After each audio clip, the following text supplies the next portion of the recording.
reminder to everybody who is here that our Faculty Senate meetings are open to the public, so we are live streaming through YouTube. Welcome in. I'm glad so many people could take time to meet with us today. Really, I just want to kind of give y'all an update on where we're at, what we've been working on, what's coming up. So fall semester, we've seen a lot of effects from Senate Bill 37, one of which is what you're witnessing now. The meetings are open to the public, so we are being broadcast on YouTube. The agenda for each meeting has to be posted at least 7 days in advance, which is why we did not have this meeting during in-service as we traditionally do. College was closed for 2 weeks, and we have to send the agenda to marketing to get it posted. And to be honest, I didn't think about it at the end of December before we closed. So hence the meeting today so that we could get our agenda posted and be in compliance with Senate Bill 37. Our Faculty Senate is currently operating under ratification by the board of that just says that we're going to operate under the rules of Senate Bill 37. We are working on updating the Constitution to bring it into line with Senate Bill 37, but currently we are simply operating under Senate Bill 37 rules. We did have a group working on looking at the student handbook. We had some instructors who were kind of concerned with some student behaviors we were seeing in the classroom. So we had a committee go back to look at the handbook to see what else stated there, how clear it is, if anything needed to be updated. And I believe Ann Coltman from that committee is prepared to give us the updates from the committee. So I'm going to turn it over to Ann. Oh, Ann, you're muted. I thought I turned that off. I'm so sorry.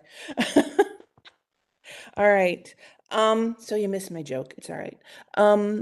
Let's see. So Sarah Gottardi, Ellen Black, Danielle Wagner, and myself have been working on various aspects of the Student Code of Conduct, and I'm going to try to share my screen. I got a new computer. I'm not sure if it'll work or not. Let's see.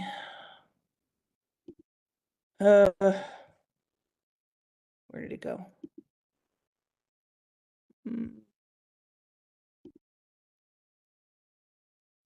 Okay, can you guys see that? No? Okay. Well, okay. I don't know why it's not working. Oh, wait, hold on. Share. Share. Place. Sorry, I should have tried this before the meeting, but you know. That's okay. It's been a week. We've, as we get back into classes. If you can't to share, you can email it to me and I can share it. Okay. I think you have it, actually. I think I did email it to you already, Misty. But I'm, okay. I don't know how to share it either. Damn new computer. Anyway, all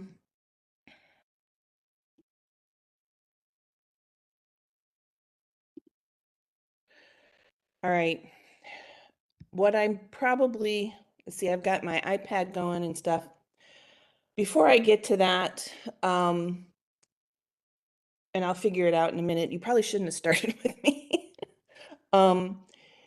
The Student Code of Conduct section is missing the policy that students are supposed to follow before violations, there you go, are identified. So these are things that I think we need to talk to Dr. King about. The non-academic disciplinary sanctions need clearer sanctions and specifics to know what the actual protocols are. So, for example, who does what in the process, and the process itself are all still missing. So violations, For the academic violations, this isn't in this document, Misty, but something that Sarah and Danielle and I kind of worked on. Um, for the academic violations, we feel like there needs to be more of a college-wide stance to support faculty when AI abuse occurs, as it is unclear at this point who tracks academic dishonesty violations, and documenting AI violations is very time consuming. And there are apparently a lot of formatting issues as well. This is the document that we have that Misty thankfully is now sharing, that we have put together as a revision of the student responsibilities. I can't move it, of course, so basically you can see be respectful and courteous. So saying things like please and thank you simply enough. Uh, Behaving with respect, of course, also applies to being mindful of the property that belongs to others or even to the college itself. Communicate professionally, okay? Be clear, polite, specific. Be mindful of response times is a big one. So, the student would have to realize that a professor has another class or it's the weekend. So allowing a reasonable response time of 48 hours during work days, we think is good. Be responsible for time.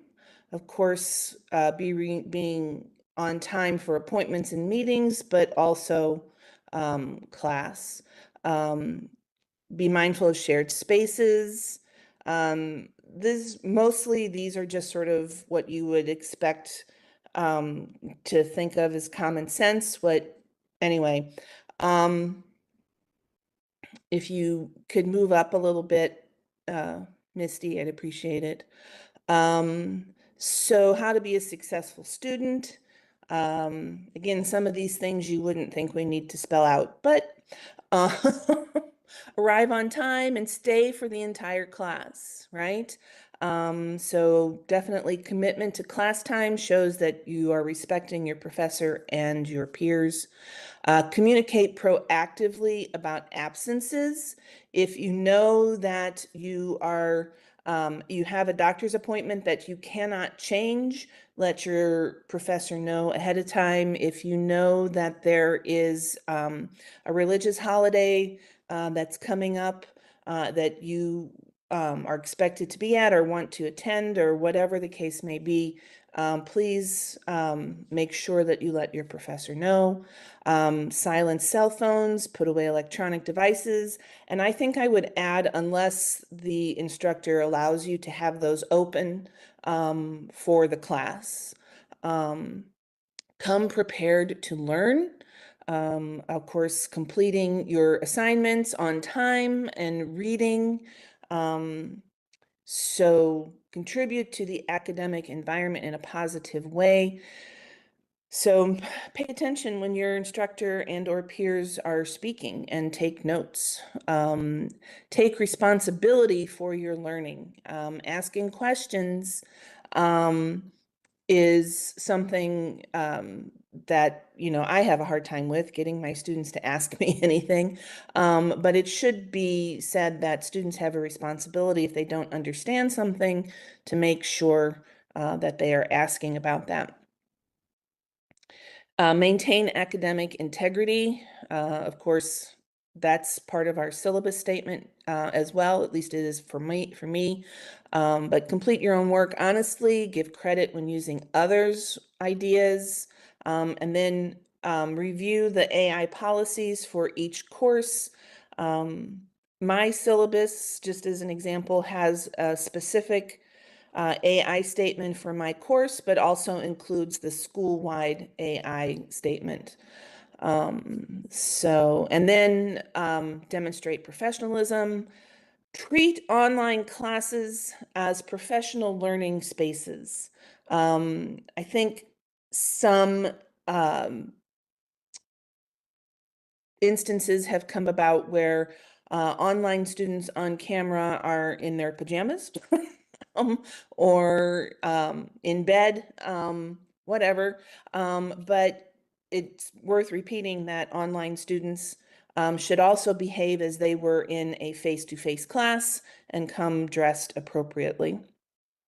We've also included techniques to deal with frustration, which of course is something that we all have happen once in a while, but disengage is the first thing that we've come up with.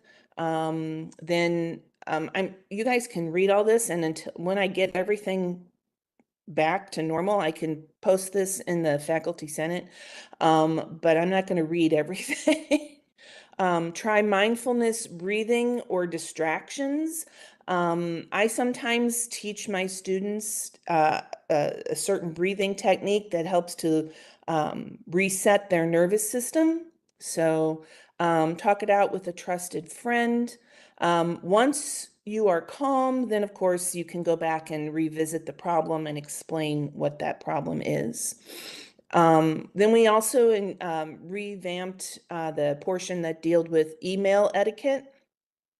So, because of course we communicate more and more with email with our students all the time.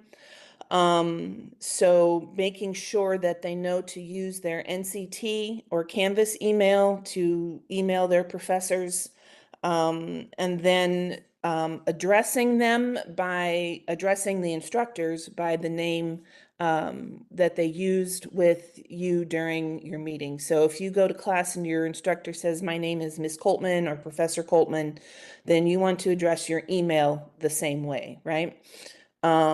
You have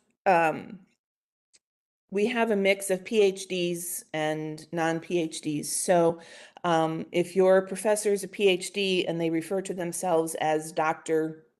So-and-so, then you should refer to them, of course, as Dr. So-and-so, especially when you're addressing an email. Unless that instructor, of course, has given you specific permission to use another name.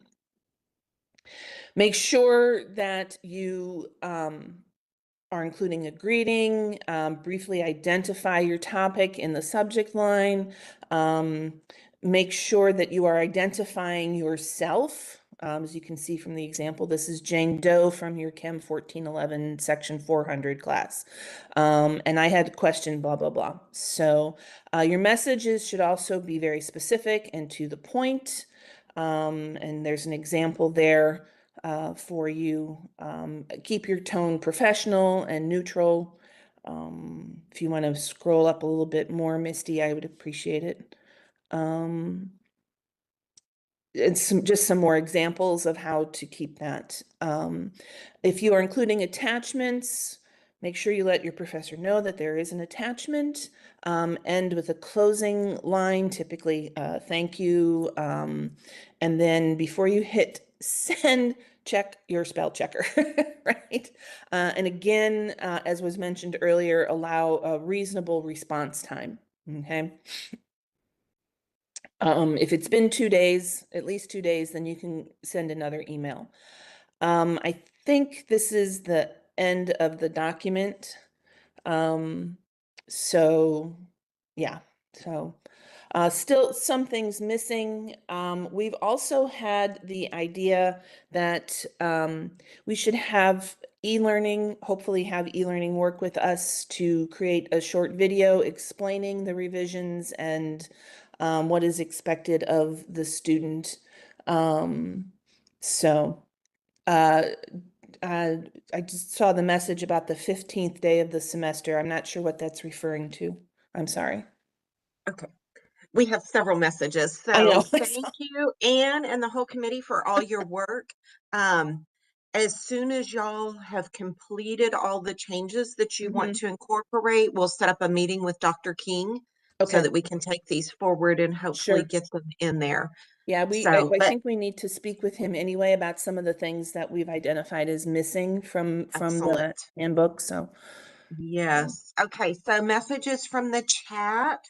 Donna says there is a college policy on religious holidays. So we do already have a policy in there that tells them, I think Jeremy said They have the first 2 weeks that they have to inform instructors about religious holidays. Oh, Donna says it's the 15th day of this semester. So, Okay. Okay. so we do have a policy on that. I Right. don't know if that is referenced in the handbook, but I think, is that I where you can't, found it, Donna? Yeah, I Donna can't says it's on remember. page 9. It's on Okay. page 9 of the handbook. Okay. So that is there. I knew it was there. I just wasn't sure. Yes. Cat says there also that also needs to address OSD students. I'm not sure what she's referencing there. Pat, was there S- something specific that you wanted? Yeah, I have no electronics in my classroom this semester, including laptops. But if you're an OSD student and they want to use their laptop to record the lecture, then they are allowed to use their laptops to record the lecture. But they have to understand that basically they are an OSD student to the rest of the class. So that's the only students that can use it in my classroom. Does that is, make So it sense? identifies them. Right, it does. But I do yeah. record every one of my classes in Cisco WebEx so that they don't have to use their laptop for recording purposes. Would, I would talk to the OSD department I about already that did. I already and did. just say, I already record it and I'm providing that for all students. So I've will already that talked to satisfy? Donna about it, and she told me what to send back to them in their letter to them on their Mhm. accommodations, and just let them know it's their choice, but that nobody else will be using their laptops in my class. is that more of a specific class-wide rule, or is that something we need to add to the handbook? I'm I not would not, I would not allow, I would not allow an OSD student to have an accommodation that they did not have provided within the letter. And they do have the ability to record with a recording device. So I would not want that in a handbook. If an instructor wants to allow something like that, that would be their choice, but that should not be a policy for everyone to follow. Okay. Okay. Okay. Christine asked, what is the school-wide AI statement? That is included in all the standard syllabi, I believe. Right. In the If syllabus you, template. yeah, in the syllabus template. So if you don't have it in yours, feel free to reach out and I can send you a copy of what's in mine. My syllabus has a college AI statement, a division AI statement, and my AI statement. So it's like all over the place in mine. So let's see, we covered that. Tom Kite says no sleeping in class. I think that she hit that one with the paying attention and Yeah. um I don't know that you used the word being engaged, but essentially that was the heart of that Mm-hmm. one message. But yeah. Well, Tom, if you didn't provide pillows for them and speaking in that soothing voice, just kidding. Okay, any other questions or comments about the student handbook? Again, huge thank you to Anne and the rest of the committee for their work on Thank this. I you. know that is a time-consuming project, and we really appreciate y'all putting the time and effort into that. You're welcome. Yes, little clappy hands everywhere. I love it. So the next update we did address during last semester. Some students were getting dropped during the summer semesters. The students would get dropped on a Thursday, and then the colleges closed Friday, Saturday, Sunday. And so they couldn't get reinstated until the next Monday, which in a compressed course like that means they are missing a lot of information. So we had a really fabulous discussion with Kate Richardson, who is always so helpful. And some of the outcomes of that, she was explaining to us that students are able to make payment plans until the official date of record, which in the summer semester is day 4. That's why they're getting dropped on a Thursday. We haven't had a person assigned to monitor reinstatement requests over the weekends. I know one person had brought up one summer semester, it was fairly smooth. Students were getting reinstated over the weekend. And they asked if, we could go back to that. Well, we never really actually had anybody doing that. That was Kate monitoring her email and working during her off time. So she said that she will try to monitor her email a little better during those weekends, but don't be frustrated with her, because that is her working off the clock to do this for our students. One of the other things that she said they're going to pilot is notifying students who haven't paid on the Monday when classes start. So prior to this, they were notifying the week before, but they're thinking maybe if they notify them on the Monday when classes start, students are now in that frame of mind of, I'm in the class. Oh, look at this. I only have until Thursday to get this done. So maybe it'll be a little more um, paid attention to. I can't think of the word. I know there's a word that goes there, but I'm not an English person, so maybe they'll pay better attention to that if it's coming in a little closer to when it is due. And then Kate said that she's going to look into the possibility of moving the date when they drop them to Wednesday afternoon, so that when they go to log into their class on a Thursday, they're aware, oh, my classes have disappeared because I didn't pay. And maybe we can catch more of them that way and get them back in before the long weekend and them not having access. So we do have some solutions coming out for that. We'll see how that goes this next summer, and hopefully that will address many of the problems that we were seeing there. Any questions or comments about that?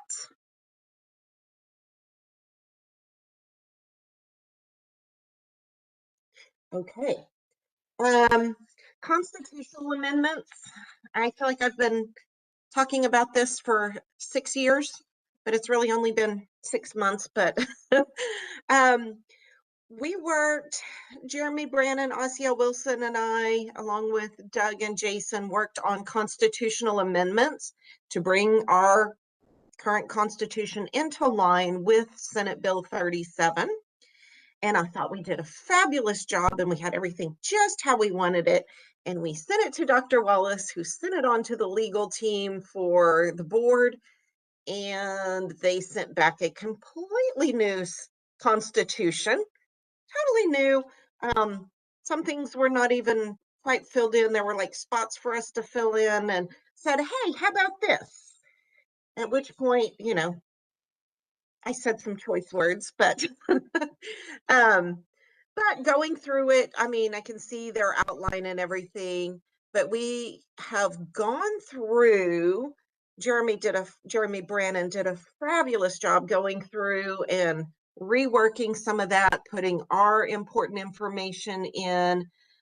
So we are kind of in the middle of editing that. I think Jeremy and I have looked at it. We need a couple more people to look at it, and just kind of mesh together what our Constitution had with what the lawyer is saying we need to have in there. So we will finish up those edits as soon as we can and get those to Dr. Wallace. I am really hoping to have that Constitution ready to be voted on and put in place soon, so that we can run our elections the way we normally do. If not, we'll work with Dr. Wallace to get an election process. He has told us that he is fine with us electing officers, while Senate Bill 37 gives him the authority to appoint the president, vice president, and secretary, as well as one senator. He has said he is willing for us to elect those positions and recommend those to him so that he can appoint who the faculty want. And I think that that is not what's happening at every single college. So I'm very thankful that he, is in tune enough with our faculty to know that we are making good choices, that it is important that faculty have the representation that they want. And so I'm very encouraged by that. Any questions about that? Anybody want to volunteer to read a constitution? I am a math person and I am just like, oh my goodness, all these words. Okay, well, we have Jeremy Brannon on it, and he is just, I don't know if y'all know this, but apparently this is just his cup of tea. He is fabulous at it. So, okay. Other things, we had asked for a safety and security training for all faculty to be held last semester, where we wanted just information on how to respond to an active shooter on campus. We did not get to have that meeting last semester. We had some issues. Chief Shaw was not available at times when we could hold those. Chief Shaw has now left the college. Chief Clemens is in place now. He is acting as the interim chief of police. And I spoke to him at the beginning of the semester. He is planning to create videos for each campus individually because he feels like each campus has its own set of what should be done, you know, how to respond because of the differences in the campuses. So he wants to create videos for each campus individually and put those out, not just for faculty, but also for staff. So everybody knows what to do. And I've told him that if he will send those to Faculty Senate, we will post them. And that way, as people move from campus to campus, they always have access to that information. So that is the plan for that. Any questions or comments? I see a so true. Yes, every campus is so different. Okay. So for the spring semester, what I have on my list of things to focus on at this point, completing the constitutional amendments and getting those in place, getting the elections set up, whether we're using our Constitution or whether we're under just the ratification of Senate Bill 37, which would mean we would work with Dr. Wallace to set those elections up. But that should be coming at the end of March, I believe. I think that's what it says in our Constitution now. So I'm trying to stick to the current Constitution as much as I can, but still stay under the Senate Bill 37 rules. So that is the plan. And then we also plan to update the information in the adjunct pay raise proposal. I will say I was very pleased that Dr. Wallace actually asked us to provide that information again. So while we didn't get the raise or anywhere near what we asked for last time, because we were, you know, kind of in a financial crunch at that point, they are wanting to look at that again. So this semester, we're going to go more with the narrative being along the lines of what was initially brought to us of full-time faculty have received pay raises at these rates, and our adjunct faculty pay is falling behind on that curve. So, you know, it's just, to me, it is so important that we address those issues. Our last semester, I believe 41% of our courses were taught by adjunct instructors, which is a large portion. So our adjunct faculty need to be supported. They need to be appreciated. And so we will definitely be working on gathering the data for the adjunct pay raise proposal and taking that forward as well. Questions, comments on that?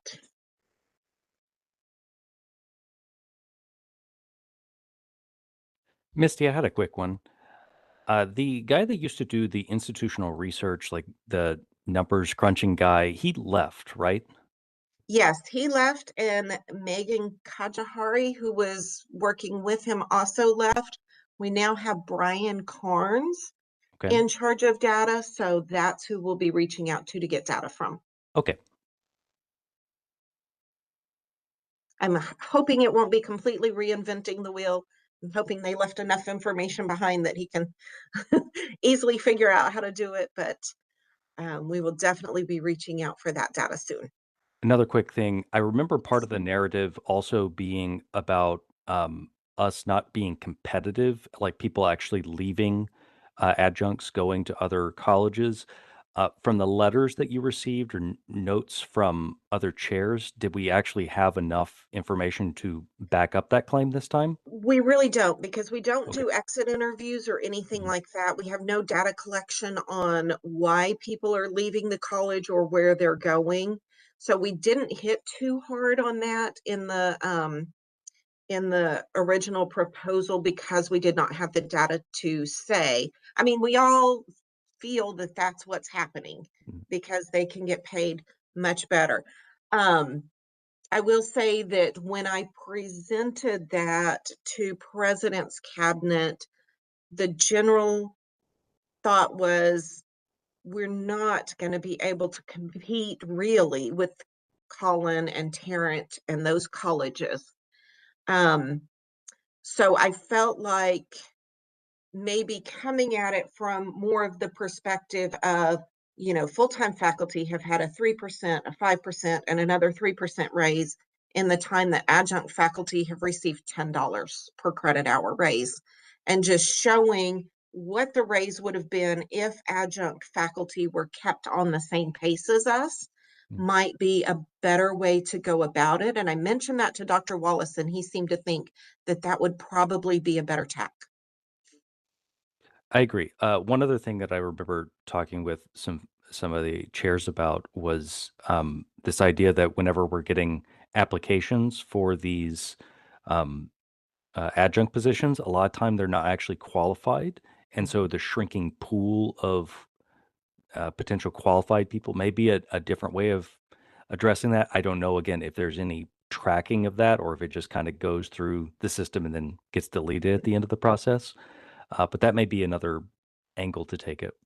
Yes, what I did last time, or what we did, I guess Jason and Doug and I had lots of brainstorming sessions and came up with ideas on this. But what we did last time was we asked for division chairs to give input on information for what they're seeing. So we have kind of that empirical data, if not the, really the numbers behind it, but we have, and we'll ask for that again, asking those, those who are in that position, trying to hire adjuncts who are qualified. And, in some cases, they want them in state and all the things to work for the pay that we are offering and how difficult that process can be.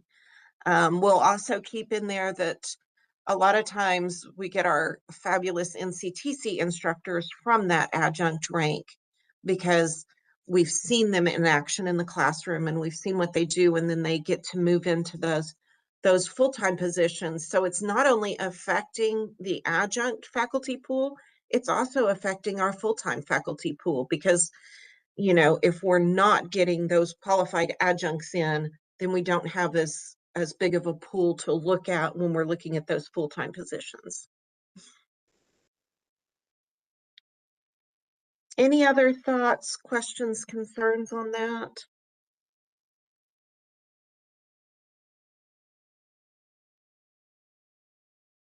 Okay. Um, that's really the updates that I have. I did have one question that I wanted to ask y'all about as far as training sessions. I know we talked a lot last year about our international students and learning to understand them better. I don't know how many of y'all got an opportunity to go to the International Student Experience session during in-service. I thought it was excellent.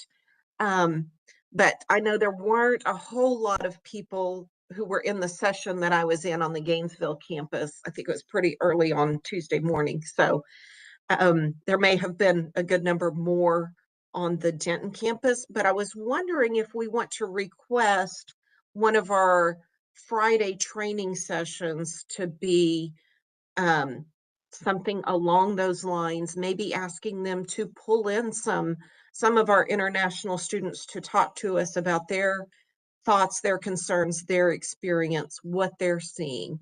What do y'all think? Amy says yes.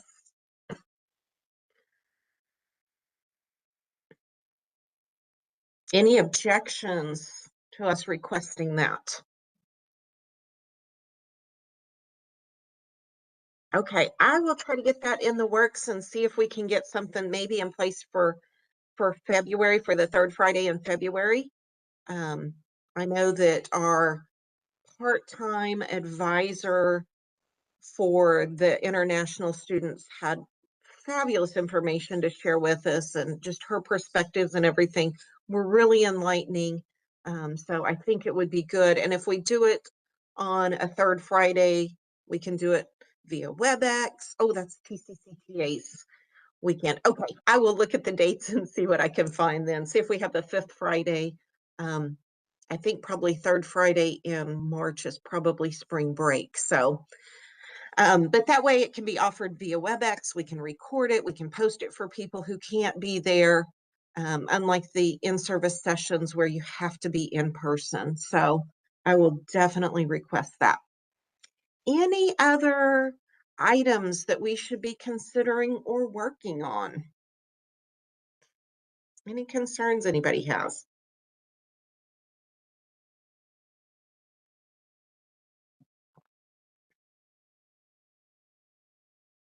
Okay, it's like crickets out there. It's so funny. It's like worse than sitting in the classroom when it's quiet because you can't even hear anybody breathing with everybody muted. So usually I'm pretty good with the silence. I can stay silent for a while and let people get uncomfortable, but woo, that's complete silence. Okay, well, that is everything that we had for today. So thank you everyone for joining. Um, Feel free to reach out to any of your senators. If you don't know who your senators are, you of course can always reach out to me, Jason, or Doug. Um, there is a document posted in Faculty Senate, just from the Faculty Senate homepage. There's a Faculty Senate roster. You can always click on that and find who your senators are. We do have 4 adjunct senators, which is absolutely amazing to have all those positions filled. So thank you everybody for attending, and don't hesitate to reach out if there's anything we can do.